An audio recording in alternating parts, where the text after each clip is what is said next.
Tyler. Hello, how are you? I'm George. Oh, great to meet you. Come in. I'm Boy George. I'm a singer, an artist, DJ. Interesting. I mean, I'm intrigued. I heard about Tyler through my manager, who was very into the whole clairvoyant kind of medium type of thing. He was really keen for me to do it. Do you know who I am? No, not really. Okay. No, sorry. My last boyfriend didn't know who I was either until about 6 months into our relationship. And then he was like, you really look like Boy George. I was like, well, that's who I am, silly boy. That's good, that's good. I'm glad that you don't know too much about me. I'll just kind of start scribbling. We'll see what comes through. We'll see what makes sense. We'll see what doesn't. Yeah, I just have a couple people popping in. I'm a bit uncomfortable with talking with people that have passed. You know, I feel it's a bit weird. For sure, younger male energy that passed and died too soon, and that was kind of coming through on the way here. No. He's being a bit reserved.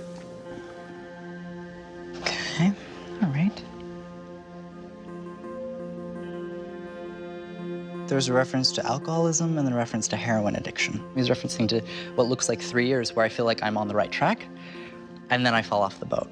And I'm getting back into some of these mindsets and these behaviors, and then I pass away. Do you know of anybody? Oh, a lot of people. Who would have dealt with both, but with both, though, at the same time? A lot of people. It's quite hard for me to kind of pinpoint that on any one particular person. He must be nervous, this kid. He's getting no help from Jules. The specific thing here is that there was a performance done after the individual died. That was in their memory.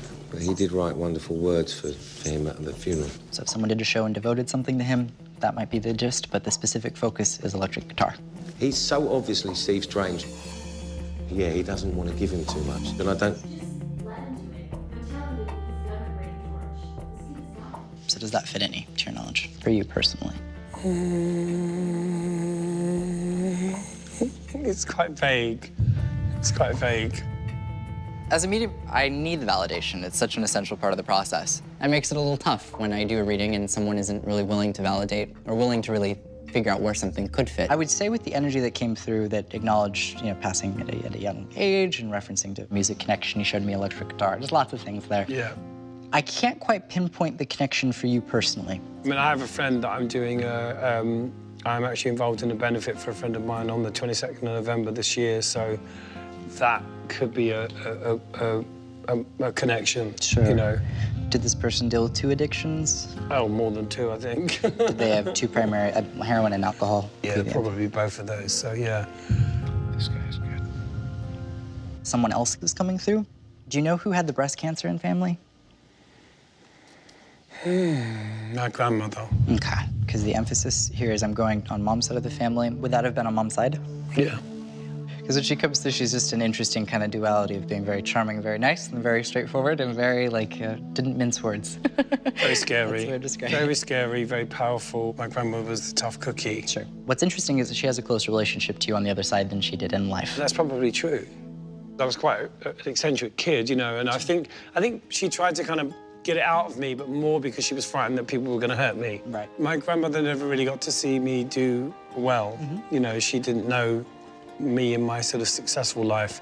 So in a way, it's one of those things where I've always thought it's a real shame she never really got to see what I did because, well, there's a lot of things I'm glad she didn't see, but I think that, you know, my grandmother would have been very proud of the things that I've done. When she comes through, she views you as a very independent person. She views herself as a very independent person. She feels like that's something you have in common. When she comes through, she sees a kindredness with you. She sees a connection with you. Particularly now, because, you know, my life is in a really good place, and I think that, you know, she would probably be saying, finally, you know, thank God. I like the idea of my grandmother being proud of me. You know, we were very, very much kindred spirits, even though I probably wouldn't have realized it as a kid, you know. But my grandmother was tough, and she didn't take crap from anyone, you know, so I feel like we're quite similar. I think he does have a real gift, and I'd like to see him again. It's nice to go into something with a bit of cynicism and come out with a bit of maybe an altered point of view.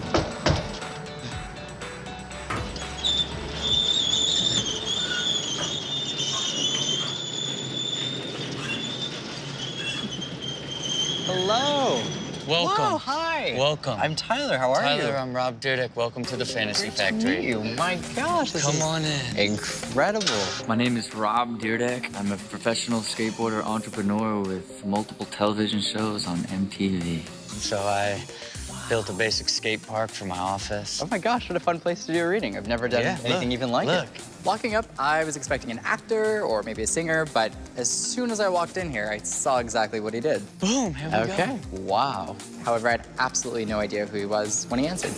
Wow, well, thank you so much for having me. This is amazing. So I can do 2 separate types of readings. We can do more your personal life, or we can crack a shot at the medium aspect, if you think. Yeah, no, to me, it's like do whatever's strongest to you, right? I don't have any expectations. I feel like I'm pretty medium proof. Cool. Yeah. No worries. Okay, let me see. That's all I got. This guy might be a little skeptical. I'm not quite sure how I'm going to navigate this one, but I can tell that I'm not getting the most open vibe. So let's see what we can do. Okay, so sorry, we got that, that.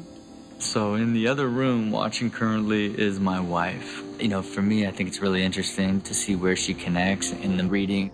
What did you say your first name was again? It was Robert? Robert, okay.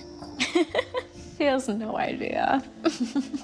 Or to your knowledge, are you the only Robert in your family, or is there another one? My grandfather's name is Robert. Okay. The connection here is I feel like I have to bring up 2 Roberts, not just one. Do you know much about your grandfather's passing? A little bit. Okay. As he's coming through, he's not making a big deal about his passing. As he actually transitioned, there's also an emphasis specifically on lungs and breathing. So I don't know if you're aware of that, but that's what's coming through with this is I'm like, and I try and inhale and trying to exhale. To do that mechanism is so stressful to me, to fully kind of do the inhaling and the exhaling. He does acknowledge that he feels like he went peacefully, so please know that for him, it was in some aspect a relief. Right, so he smoked his entire life, and then he eventually, it was so bad that then he was on a respirator. Right. But his lungs healed up enough in those last 6 months where he could live without the respirator. Okay. And then died in his sleep. Oh, I'm sorry to hear that. He hit a couple of crazy references connected to my grandfather, the multiple Roberts, and then ultimately nailing that it was lungs and breathing. You know, it was pretty remarkable. There's a reference to what looks like Ellie or Lily. I'm looking at what looks like E, and then L, and then L, and then E is kind of the only way that I would be able to describe it. You can't be messing with me, Don. Come on, man. You gotta be Googling this stuff, Don, before you come in here, Don. Come on, we're not gonna do this. What is that? Come on, man. Seriously. You messing with me, Don. No, not the slightest. You messing with me, Don. No. Come on. No, that's what's coming through. Who is that?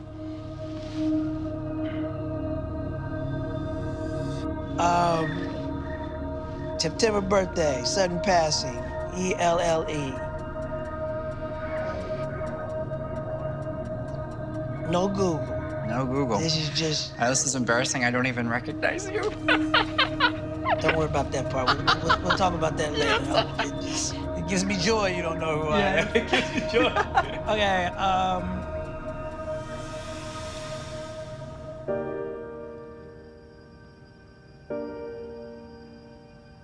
talking about Michelle Thomas. Okay. She was my old co-star for Family Matters. Right. And she died of stomach cancer.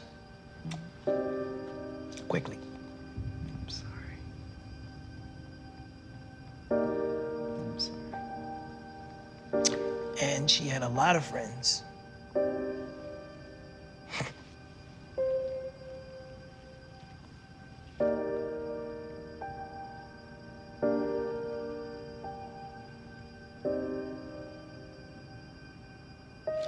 She had a lot of friends in the music industry.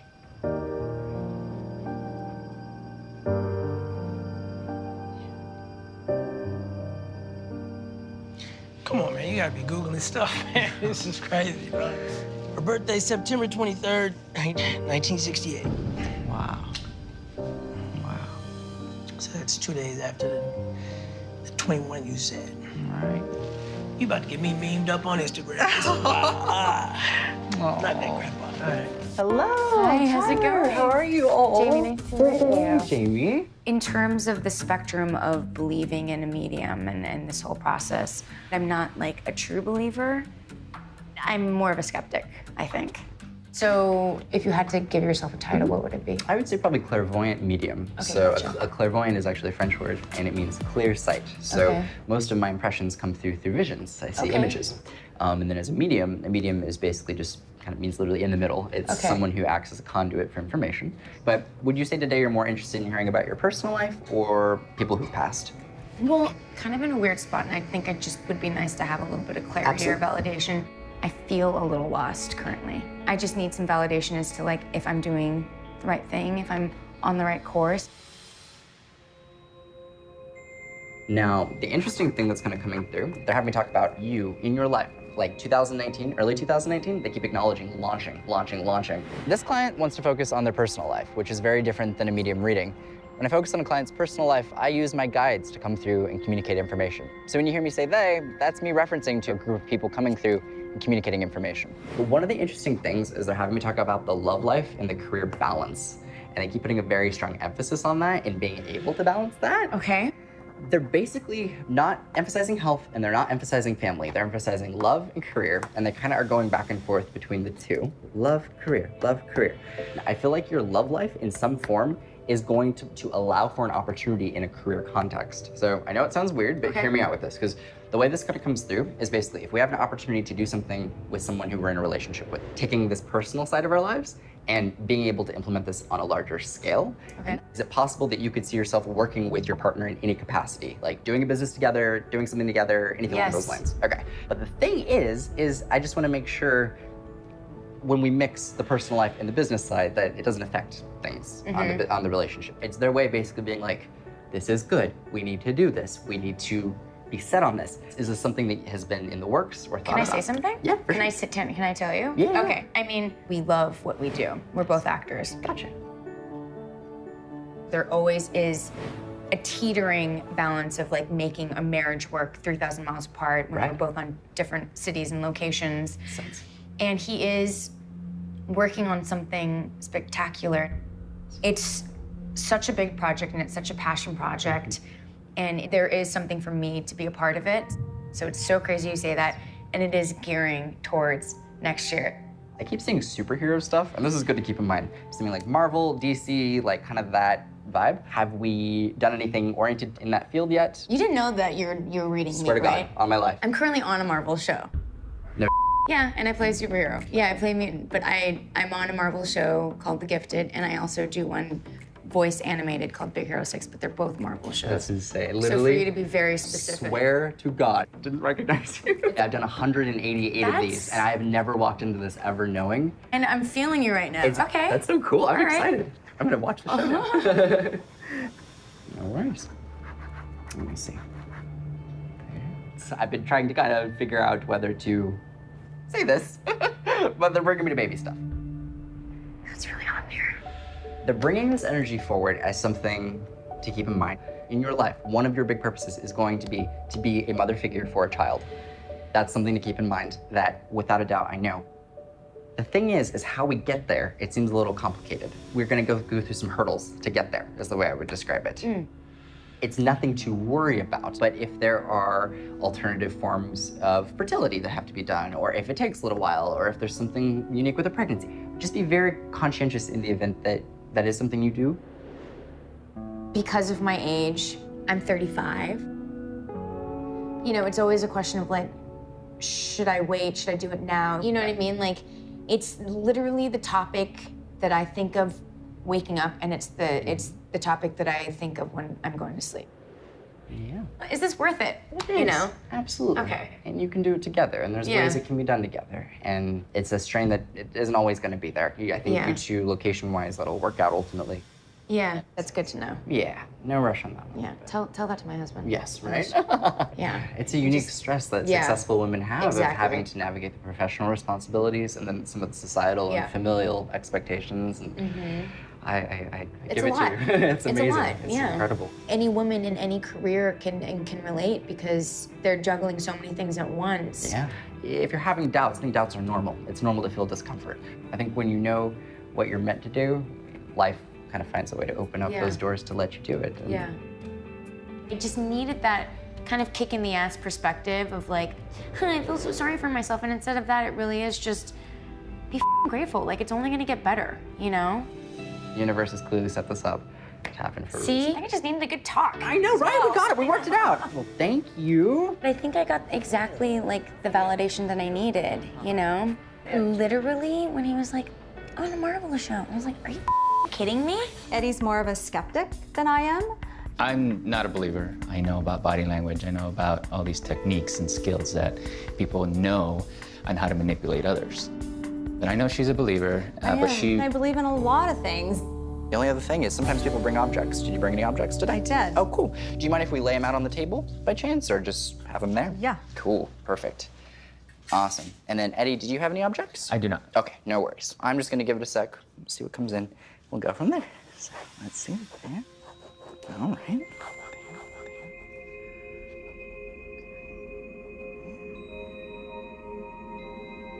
There's a reference on mom's side of family. This is in a living context, so mom's still here? Mom is in the other room. Oh, cute. Awesome. So great. Your mom's side of family comes through really strongly, which is just good to keep in mind. I knew it. There's this woman that's coming through connected to your mother, and she's like intense and adorable and lovely, but she's like the main reason why I'm here today, sincerely. So I knew it. She's one of the big ones. Yeah. My mom. It's my mom. She's bringing me back to childhood. There's a story of a small child preparing food, and we're talking little, like 5, 6, 7, making eggs, for example, like on the stove. It's just like a situation where a child basically doesn't have a parent there to make this food, and a child does it like very, very young, like very, very little. That could, I'm not sure, my mom can clarify this, but it could have been my mom because my grandmother was hospitalized most of her life. Makes sense. My mother went away to an institution when I was 7. So I kind of stepped in to help take care of my dad and myself. She was schizophrenic. Oh. And she spent a lot of my mom's childhood in the hospital. Wow. My mom had a rough time. I never saw signs of my grandmother being schizophrenic. As I got older, I heard stories. She had different episodes that would happen, and then they would put her back in the hospital. I didn't know really any of that. I didn't know that she suffered. She was just my grandma. We would sleep on the couch. I'd spend the night at her house a lot. She was just the sweetest, tiniest little thing you've ever seen. She would smoke like a fiend. Smoke like just sit there with her legs curled. They were wrapped around 7 times, I think. And she'd sit there and she'd just smoke all the time. Wow. All the time. What a woman. And I could do no wrong. That's right.